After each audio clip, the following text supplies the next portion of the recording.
صلی اللہ علیہ وسلم کی غذا عموماً جو کی روٹی ہوتی تھی. آپ کے گھر میں چھلنی نہیں تھی. پھونک مار کر رسول اللہ جو اس کا ایک وہ ہوتا تھا جو بھوسا سا ہوتا ہے اس کے اندر جو کے اندر, تو پھونک مار کر اس بھوسے کو اڑایا جاتا تھا. کبھی 2 دن مسلسل جو کی روٹی بھی پیٹ بھر کر آپ صلی اللہ علیہ وسلم کو نہیں ملے تھے. بعض مرتبہ ایک مہینے تک آپ کے گھر کا جو ہے وہ چولہا نہیں جلتا تھا, گھر میں آگ نہیں جلتی تھی, صرف کھجوروں اور پانی پر آپ اور آپ کے گھر والے جو ہیں وہ گسر بسر کیا کرتے تھے. اور رسول اللہ کی عادت تھی کہ وہ آپ کسی کھانے کو برا نہیں کہتے تھے, نہ اس میں کوئی عیب نکالتے تھے, جو کچھ ہوتا تھا کھا لیتے تھے. بھوک نہیں ہوتی تھی یا مرغوب نہ ہوتا تو ہاتھ کھینچ لیتے تھے, کوئی کامنٹ پاس نہیں کرتے تھے. تو یہ رسول اللہ کی عادات تھے. یہ جتنی میں عادات بتا رہی ہوں ان سب کو آپ نے غور سے سننا ہے اور اپنے لیے آپ نے اس کے اندر سے لرننگ پوائنٹس نکالنے ہیں. سیدہ عائشہ سے پوچھا گیا کہ رسول اللہ کا بستر آپ کے گھر میں کس چیز کا تھا؟ انہوں نے فرمایا کھجوروں کی چھال بھری ہوئی تھی رسول اللہ کے بستر میں. یہی سوال سیدہ حفصہ سے بھی کیا گیا تو انہوں نے کہا کہ ایک ٹاٹ کا ٹکڑا تھا جسے ہم دوہرا کر دیا کرتے تھے. تو ایک دفعہ ایک روایت میں ملتی ہے کہ ایک رات وہ کہتی ہیں کہ میں نے خیال کیا کہ اس کی 4 تہیں کر دوں, سیدہ حفصہ کہتی ہیں, تاکہ رسول اللہ کو زیادہ آرام ملے, کمفرٹیبل ہوں آپ. چنانچہ انہوں نے اس طرح کیا کہ اس ٹاٹ کی 4 تہیں کر دی. جب صبح ہوئی تو آپ صلی اللہ علیہ وسلم نے پوچھا کہ رات تم نے میرے لیے کیا بچھایا تھا؟ سیدہ حفصہ کہتی ہیں کہ میں نے کہا کہ وہی آپ کا ٹاٹ تھا, مگر اس کی تہیں 4 کر دی تھی میں نے تاکہ آپ کو زیادہ آرام ملے. آپ نے فرمایا نہیں, تم اس سے پہلے جیسا تھا ویسے ہی کر دو, اس وجہ سے کہ اس نے رات مجھے نماز شب سے باز رکھا. آپ جتنا کمفرٹیبل ہونے کے چکر میں ہوتے ہیں اتنا زیادہ آپ جو ہے ریلیکس ہو جاتے ہیں اور آپ زندگی میں کچھ بڑا اچیو نہیں کر پاتے. صلی اللہ علیہ وسلم نے فرمایا تھا کہ میرے ورثہ کو میرے ترکے میں روپیہ اور جتنا نقدی ہے اس میں سے کچھ بھی نہ ملے. ایک یہودی کے پاس آپ کی ذرہ بعوض 30 درہم گروی رکھی تھی. آپ صلی اللہ علیہ وسلم کے پاس ذرہ جو ہے وہ اتنا بھی نہیں تھا کہ آپ صلی اللہ علیہ وسلم اس گروی رکھی ہوئی چیز کو واپس لے لیں کسی نقد کے صورت میں. اور آپ صلی اللہ علیہ وسلم نے اپنے ترکے میں اپنے ہتھیار ایک کچر اور ایک ذرہ چھوڑی. اور سیدنا انس کا بیان ہے کہ میں 8 برس کا تھا جب رسول اللہ کی خدمت میں حاضر ہوا اور برابر 10 برس تک میں رسول اللہ کی خدمت میں رہا, مگر اس طویل مدت میں کبھی ایک مرتبہ بھی آپ نے مجھے اف تک نہیں کہا اور نہ یہ کہا کہ یہ کام کیوں کیا, وہ کام کیوں نہیں کیا. یہ رسول اللہ کا اپنے گھر میں کام کرنے والوں کے ساتھ رویہ تھا. سیدنا ابو ہریرہ فرماتے ہیں کہ ایک مرتبہ لوگوں نے آپ صلی اللہ علیہ وسلم سے کہا مشرکین کے لیے بد دعا کیجیے. آپ نے فرمایا میں لعنت کرنے کے لیے نہیں آیا ہوں, بلکہ اللہ تعالیٰ نے مجھے رحمت بنا کے بھیجا ہے. اور رسول اللہ کی بچوں سے اس طرح کی محبت تھی کہ آپ بچوں کو اپنی گود میں بٹھا لیتے تھے اور انہیں کھلایا کرتے تھے. مریضوں کی عیادت اور مساج پرسی کے لیے شہر کے دور دراز محلوں میں بھی رسول شہنشاہ ہیں. جس کسی سے ملتے آپ خود پہلے سلام کرتے, اور ایسا کبھی نہیں ہوا کہ کسی نے آپ صلی اللہ علیہ وسلم سے مصافحہ کیا ہو اور آپ صلی اللہ علیہ وسلم نے اس کے ہاتھ کھینچنے سے پہلے اپنا ہاتھ کھینچ لیا ہو. فیل کریں کتنے رسپیکٹ رسول اللہ صلی اللہ علیہ وسلم ہر شخص کو دے رہے ہیں.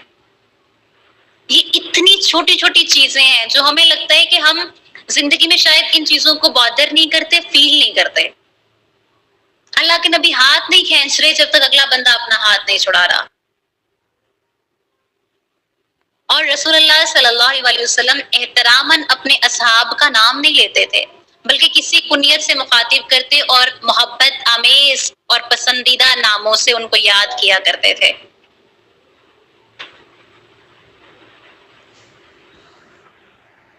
اور رسول اللہ کا طریقہ کار تھا کہ آپ کبھی کسی سے قطع کلام نہیں کرتے تھے۔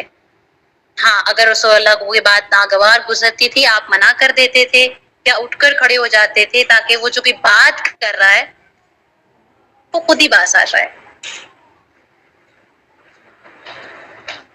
ہمارے طریقے کیا ہوتے ہیں؟ کوئی ہم سے بحث کر رہا ہے، ہم ڈبل بحث کر کے آتے ہیں۔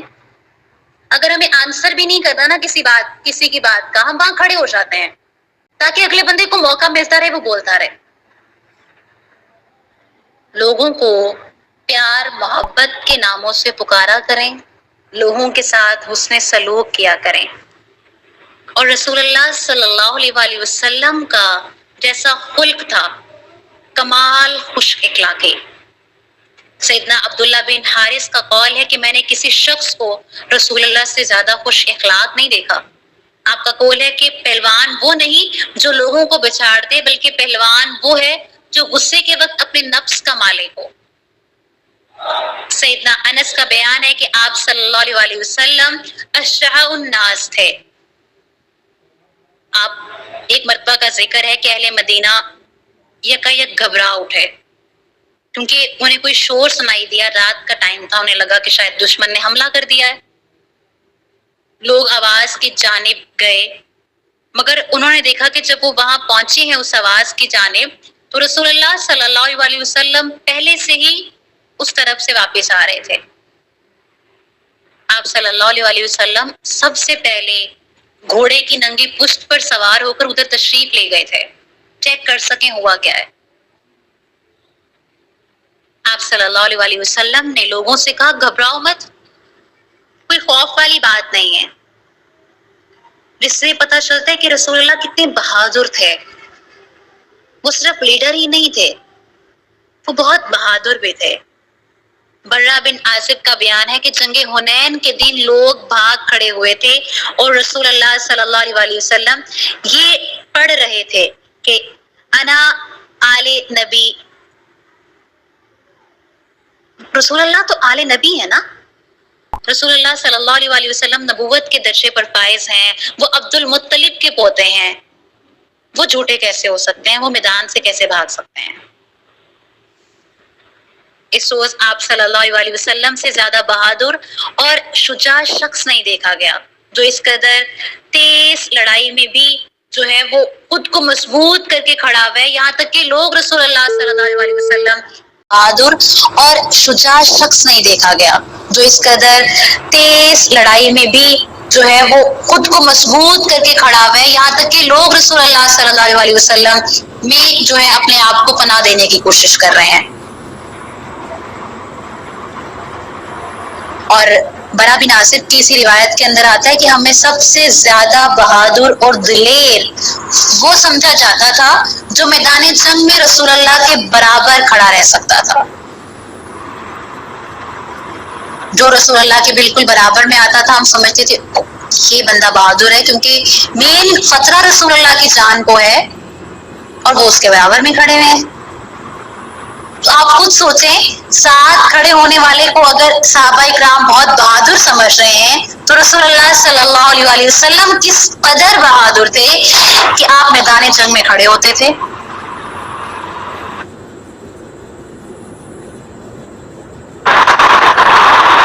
سیدنا انس کا بیان ہے کہ ایک مرتبہ میں آپ صلی اللہ علیہ وسلم کے ہم رکاب کا، آپ اس وقت ایک موٹے کنارے کی چادر اوڑھے ہوئے تھے، ایک بدوی نے چادر کا کنارہ پکڑ کر اس جھٹکا دیا اللہ کے نبی کو کہ چادر کے کنارے کی رگڑ سے آپ صلی اللہ علیہ وسلم کے شانے اور گردن پر نشان پڑ گیا۔ آپ صلی اللہ علیہ وسلم اس کی طرف متوجہ ہوئے تو اس نے کہا اے محمد صلی اللہ علیہ وسلم، اللہ کے اس مال میں سے جو تیرے پاس ہے میرے دونوں اونٹوں پر کچھ بھی لاد دے۔ اب دیکھیں وہ مانگنے آئے ہیں اور اس کا طریقہ کار کیا ہے، ہمیں کیا آتا ہے غصہ۔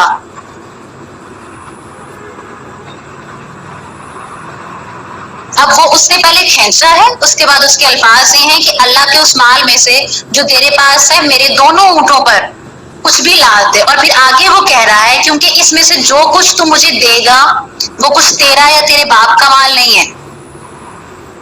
یہ تلخ اور سخت کلام سن کر آپ امیجن کریں ہمیں کتنا غصہ آتا اگر ہم وہاں ہوتے کہ تم مانگ رہے ہو، مانگنے کی تمیز بھی نہیں ہے. رسول اللہ صلی اللہ علیہ وسلم کا حلم تھا، آپ کا کرم تھا کہ آپ خاموش رہے. پھر آپ صلی اللہ علیہ وسلم نے فرمایا کہ بے شک مال تو اللہ کا ہے اور میں اس کا بندہ ہوں، مگر تو یہ تو بتا کہ تیرے ساتھ بھی ویسا ہی سلوک کیا جائے جو تو نے میرے ساتھ کیا ہے. اس نے کہا نہیں. آپ صلی اللہ علیہ وسلم نے پوچھا کیوں نہیں؟ اس نے کہا کیونکہ آپ برائی کے عوض برائی نہیں کرتے نا. یہ سن کر آپ صلی اللہ علیہ وسلم مسکرائے. پھر آپ نے حکم دیا کہ اس کے ایک اونٹ پر جو اور ایک اونٹ پر کھجوریں لاد دی جائیں.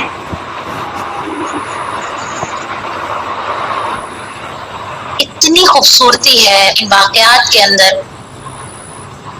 کہ اگر اللہ نے ہمیں دینے والا بنایا ہے، ہمارے ساتھ تو کوئی اتنی بدتمیزی بھی نہیں کرتا، ہم پھر بھی کوئی کچھ لینے آتے ہیں ہم کس قدر برے انداز میں جھڑک دیتے ہیں. اپنی آوازوں میں نرمی پیدا کریں. کوئی آپ کے گھر میں کچھ بھی مانگنے آتا ہے، اس کے چہرے سے اندازہ لگائیں وہ پیاسا ہے، اس کو پانی پلا دیں. کچھ اخلاق اچھی ہم بھی نبھا سکتے ہیں نا.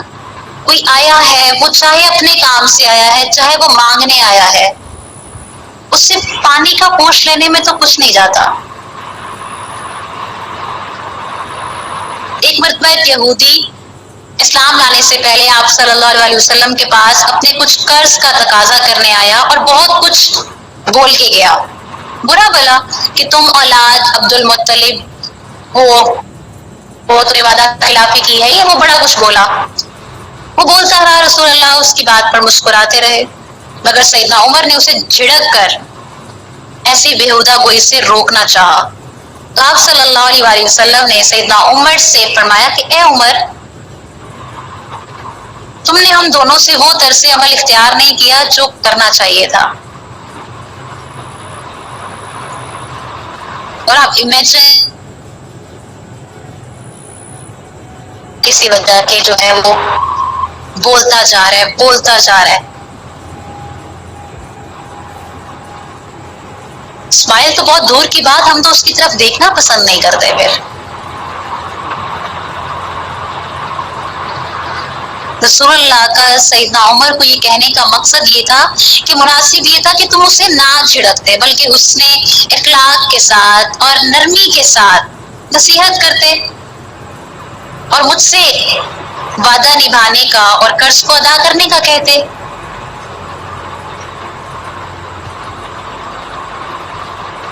اور اس کے بعد رسول اللہ نے پتہ کیا کیا؟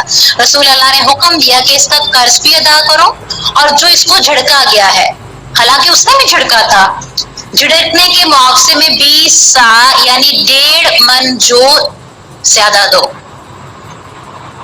یہ ہیں اللہ کے نبی کے اخلاق. اور اس سے حلم، نیک نیتی اور خوش خلقی کا اثر یہ ہوا کہ وہ یہودی مسلمان ہو گیا. ہم آج بیٹھے ہوتے ہیں، ہمیں لگتا ہے کہ کوئی مسلمان ہی نہیں ہوتا، یہودی بہت مضبوط ہے، بہت سخت ہے، عیسائی بہت تبلیغ کرتے ہیں، ہم کیوں نہیں کرتے؟ کیونکہ ہم کبھی رسول اللہ صلی اللہ علیہ وسلم کی زندگی کو سمجھنے کی کوشش نہیں کرتے، جو ہمیں یہ بھی سکھاتی ہوئی نظر آتی ہے کہ ہر بات آپ کو زبان سے نہیں سکھانی، کچھ باتیں آپ کے عمل بولتے ہیں. تو آپ کی اچھی اور نرم طبیعت سے مائل ہوتے ہیں.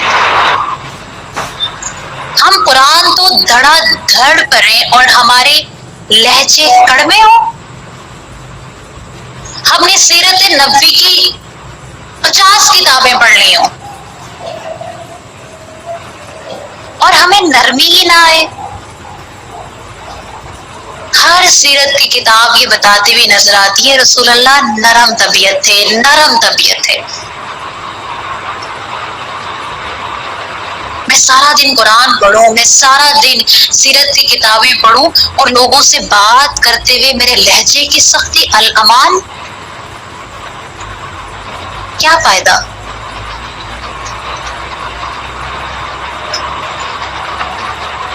کیا فائدہ اگر ہم بات بات پہ کسی کو جھڑکتے رہیں، بات بات پہ فقط غصہ کرتے رہیں. آپ کو پتہ ہے کہ کچھ لوگوں کی عادت اس طرح کی ہوتی ہے، وہ مسکراتے ہی نہیں ہے کسی سے بات کرتے ہوئے. پتہ نہیں کیوں انہیں لگتا ہے کہ مسکرانے سے شاید ان کے چہرے کے اوپر رنکلز پڑ جائیں گے. آپ مسکرا کے دیکھیں، آپ کو اچھا لگے گا. یہ اخلاق حسنہ جو ہم پڑھ رہے ہیں، انہیں بیسیکلی ہم سے ڈیمانڈ کیا جاتا ہے. یہ کیوں سنائے جا رہے ہیں؟ یہ کیوں تاریخ کی کتابیں بار بار گھما کے ہمیں انہی اخلاق کے اوپر لے کر آتی ہیں؟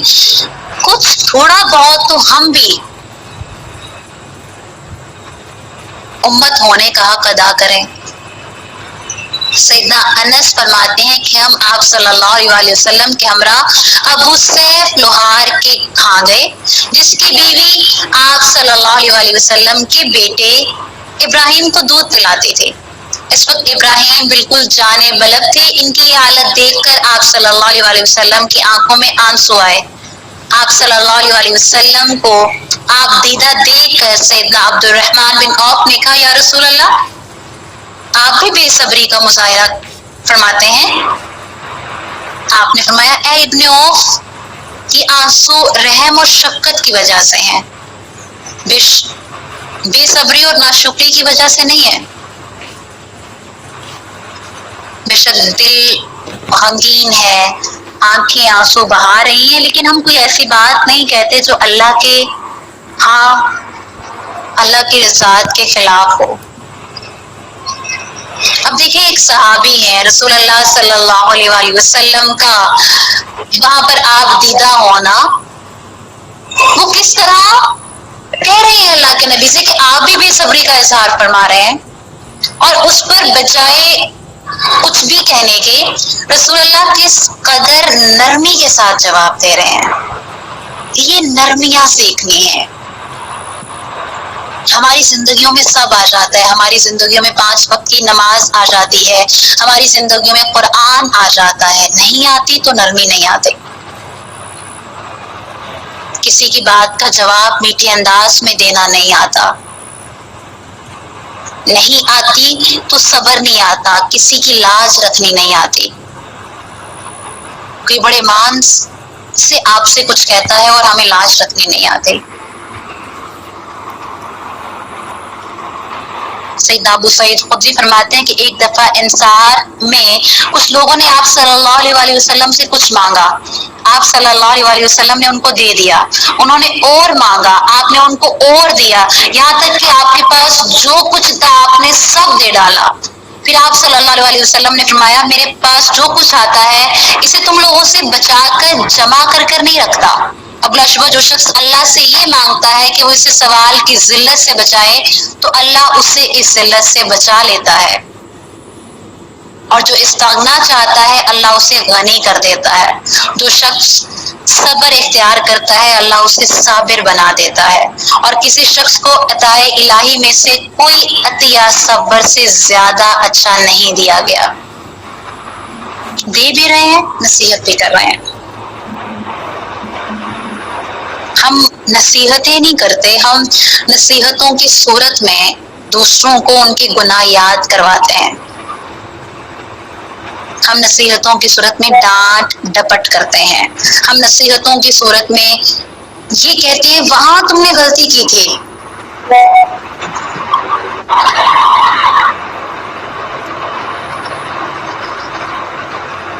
ہم یہ کرتے ہیں. سیدنا ابو ہریرہ سے روایت ہے کہ نبی کریم صلی اللہ علیہ وسلم نے بارہا فرمایا کہ اگر میرے پاس بہت پہاڑ کے برابر سونا ہو، تب بھی مجھے خوشی اس وقت ہو کہ میں 3 دن گزرنے سے پہلے ہی وہ سب تک کر دوں اور میرے پاس سوائے اس کے جو میں نے ادائے قرض کے لیے اٹھا رکھا ہو باقی نہ رہے۔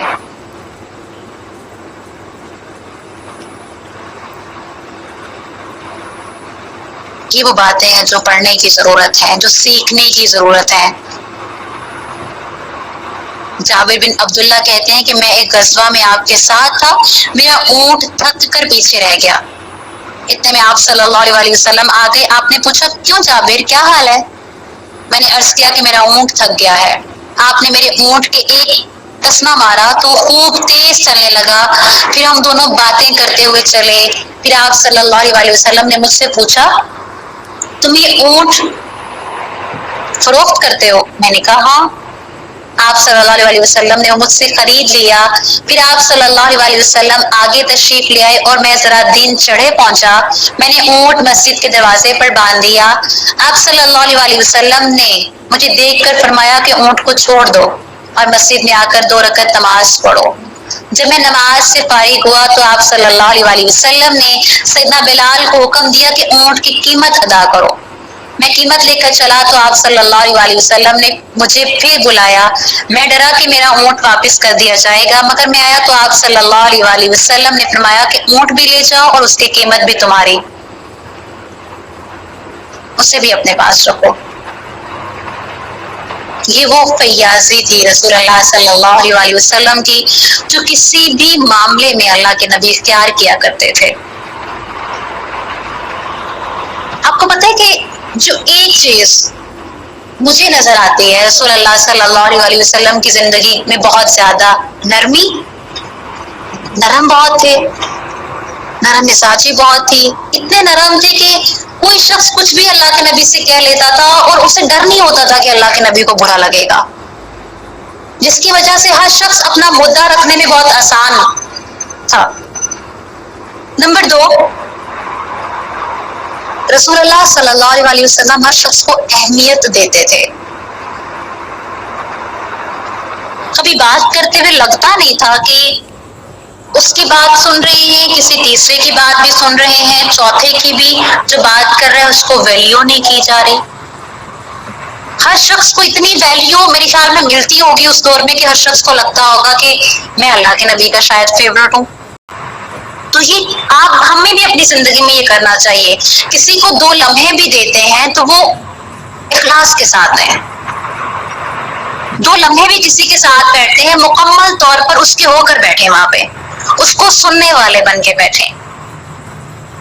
میں ہمیشہ ایک جملہ کہتی ہوں کہ انسان بہت بڑا سبجیکٹ ہے۔ اگر آپ کسی انسان کے پاس بیٹھتے ہو، اس سبجیکٹ کو پڑھنا ہے، اس انسان کو پڑھنا ہے، آپ کو مکمل کنسنٹریٹ کرنا پڑے گا اس انسان پر۔ ہم وہ نہیں کر پاتے کسی ایک پوائنٹ پہ۔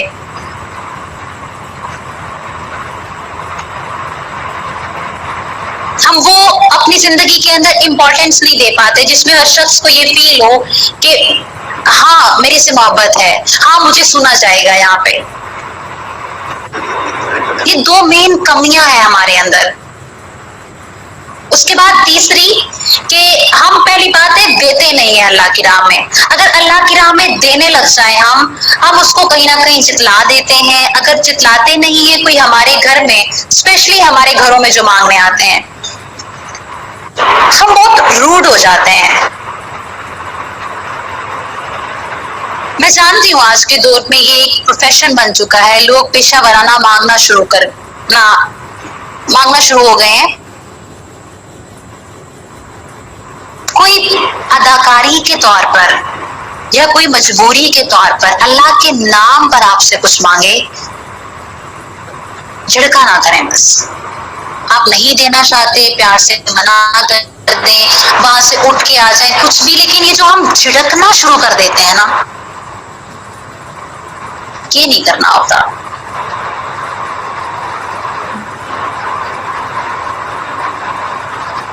ابن عباس سے روایت ہے کہ ایک یہودی اور ایک منافق کے درمیان کچھ جھگڑا ہوا، وہ دونوں آپ صلی اللہ علیہ وسلم کے پاس فیصلہ لے کے آئے۔ ایک یہودی ایک منافق ہے، آپ نے دونوں کے حالات تحقیق کر کے یہودی کو حق بچا نہیں پایا اور یہودی کے حق میں فیصلہ صادر کر دیا۔ اب دیکھیں دوسرا شخص منافق تھا، اس میں وہ مسلمان ہونے کا دکھاوا تو کر رہا تھا نا، اللہ کے نبی کو نہیں پتا تھا کہ یہ تو منافق ہے۔ اللہ کے نبی نے دونوں کے معاملات کو سنا اور فیصلہ کس کے حق میں دیا؟ یہودی کے حق میں۔ یہ عدل ہے۔ جب دونوں باہر نکلے تو منافق نے کہا یہ فیصلہ ٹھیک نہیں ہوا، چلو سیدنا عمر کے پاس چلیں۔ سیدنا عمر کے پاس آئے، یہودی نے آتے ہی بیان کر دیا ہم دونوں رسول اللہ کے پاس گئے تھے، انہوں نے میرے حق میں فیصلہ کیا ہے مگر اس کو وہ فیصلہ منظور نہیں ہے، اب یہ آپ کے پاس آیا ہے کہ آپ جو فیصلہ کریں گے وہ مانا جائے گا۔ سیدنا عمر نے یہودی کی بات سن کر اس بظاہر نظر آتے مسلمان سے پوچھا کہ یہ ٹھیک کہہ رہا ہے کیا؟ This is the learning point۔ اگر کوئی آ کے ہمیں کسی کے خلاف بات کرتا ہے ہم دوسرے بندے کی نہیں سنتے، ہم فوراً سے فیصلہ کر دیتے ہیں۔ حضرت عمر کے پاس دونوں شخص کھڑے ہیں، یہودی نے وہ بات کہی، obviously اس شخص کے سامنے کہی جس سے بات واضح تھی کہ وہ شخص تصدیق ہی کر رہا ہے خاموشی میں، لیکن پھر بھی سیدنا عمر نے اس سے پوچھا، تصدیق مانگی، یہ ٹھیک کہہ رہا ہے؟ اس نے کہا ہاں یہ سچ کہتا ہے، ہم دونوں رسول اللہ کے پاس گئے تھے مگر میں ان کے فیصلے پر آپ کے فیصلے کو ترجیح دوں گا۔ سیدنا عمر آپ کو پتا ہے غیرت مند بہت تھے، انہوں نے کہا رکو میں ابھی تم دونوں کے درمیان فیصلہ کرتا ہوں۔ یہ کہہ کر وہ اندر گئے، تلوار نکال کر لائے اور منافق کی گردن اڑا دی اور کہا کہ جو شخص مسلمان ہو کر اللہ اور اس کے رسول کے فیصلے کو نہ مانے میں اس کا فیصلہ اسی طرح کرتا ہوں۔ پھر اس پر اس کے ہمراہی منافقین نے بڑا شور و غل کیا، بڑا انہوں نے اس پہ واویلا مچایا، مگر اللہ تعالیٰ نے بذریعہ وحی سیدنا عمر کے اس فعل کی تائید فرمائی اور اسی دن سے ان کا لقب فاروق مشہور ہوا۔ یہ رسول اللہ صلی اللہ علیہ وسلم کے اخلاق ہیں۔